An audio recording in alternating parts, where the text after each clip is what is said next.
Marty Rourke, head golf coach. Can you give us an idea of what's happening with your program right now? Yeah, we're actually in our winter facility, which is, anyone who knows the old W.B. Scott Arena, we're in the old Champlain football locker room on the backside. So with the help of Chris Fallis and Ghislain LeBlanc around the Sports Center, we were able to turn this into a room that's really given us what we need for the off-season. We got a net. We have a SkyTrack simulator that we've been using, as well as a putting mat on the just outside next to us right here. So players have been able to access that on their own. We've also had weekly practices working with them and really getting ready for the Nationals in May. We've also had the fortune of having Guy Fauché, pro at Milby, come over and work with us on a couple occasions in this area. Right now you can see it's not the most glamorous, but it really is functional, and I'm really happy about how it turned out. All right. Take a look back over the 2017 season, qualifying for Nationals, and your opinion of the last season. Yeah, it was obviously a first for Bishop Skaters Golf since they've gone to this national college university championships run by Golf Canada. We set out for in 17-18 our goal was to qualify, and we finished fourth, and that's what it took, is top four on the RSEQ. We had a couple great recruits who came in, and that's coupled that with some of the returners. I felt that it was a realistic goal, and it was something that we worked hard for, and despite struggles the last day at Beaconsfield and needing a little bit of help, we were able to get it done. And we're going to look back at that as, hey, we're a team that qualified for Nationals, and now we get to go to Chilliwack, British Columbia at the end of May and for a week to play against what the country has to offer. And we're really, really excited about that, and I'm really proud of the effort everyone's put in. A couple of weeks ago was our athletic banquet. Just touch on some of the golf's award winners. We had a strong rookie presence on the men's side. Anthony Gosselin was our Rookie of the Year right out of Quaticook, Quebec. He was steady all year long and really grinded and brought in unbelievable intensity to practice and games. Our MVP on the men's side was Ben Chassé, also a first-year player out of Nova Scotia. We knew he had the pedigree. He played in the Canada Games. He played in Future Links event. He played in the Junior Nationals, and maybe not necessarily having his best stuff when he was out at Bishops. He was still able to grind out some great rounds. He was our low scorer overall. We really look forward to what Ben's gonna bring to the table in the coming years, starting with Nationals. On the women's side, Zoe Whitfield again was named our female MVP. She's just done a great job working and was the low woman on our team. Of course, we mentioned Nationals coming up in Chilliwack in May.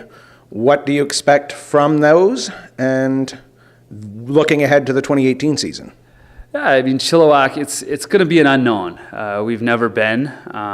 It's a long way away in terms of distance from here. So we're gonna be flying out on the Sunday, May 27th. Getting a practice round in on the 28th, and then the tournament starts on the 29th. So we have our Gator Classic fundraising event on Friday the 25th before we leave, and just before that we'll have a training camp for the 5 guys who are going out there. So we're going to get in some work. We're going to be ready to go. I mean, Mother Nature's not cooperating with us right now to let us outside, but again, we have this room, and the team's using it and getting ready to go. In terms of the 5 guys going, Ben and Anthony, we mentioned already, will be going. Last year's MVP, Nicolas Dupuis-Gaudreau, will be going, along with 2 of the 3 remaining players in Hayden Richmond, Mark Fitzpatrick, and Connor Lyon.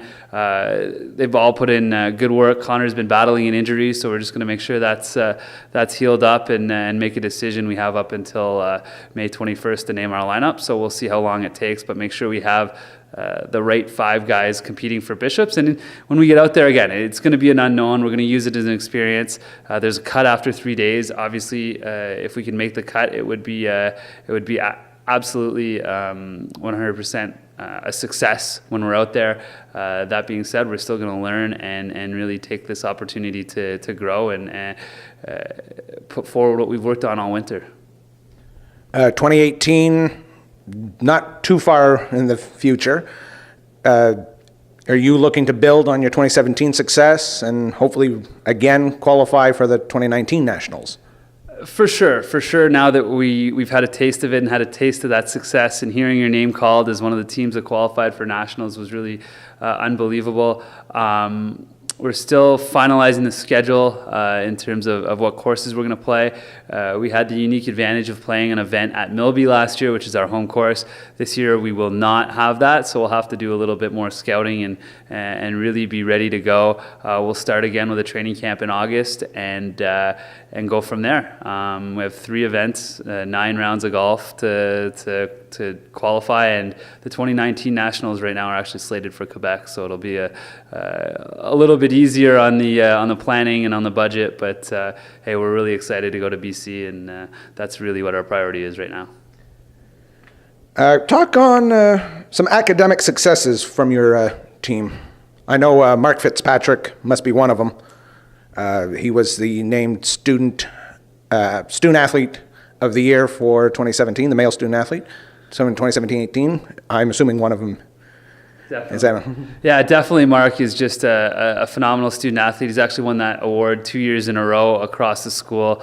I mean, he's in biochemistry.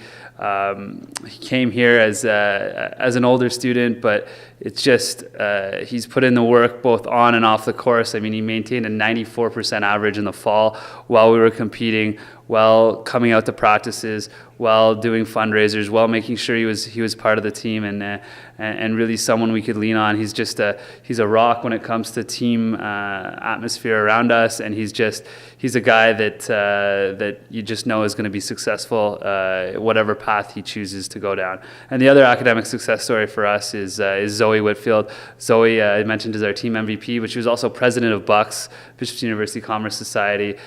She's involved in the Golden Key. Mark's also the president of Golden Key. So we have some wonderful student athletes, of course, understanding that student does come first here at Bishop's, and it's something that, hey, we know that we're not going to be probably going on the PGA or LPGA tour immediately, but these with a great degree from Bishop's and the work ethic, and they're helping one another out. It's just it's fantastic.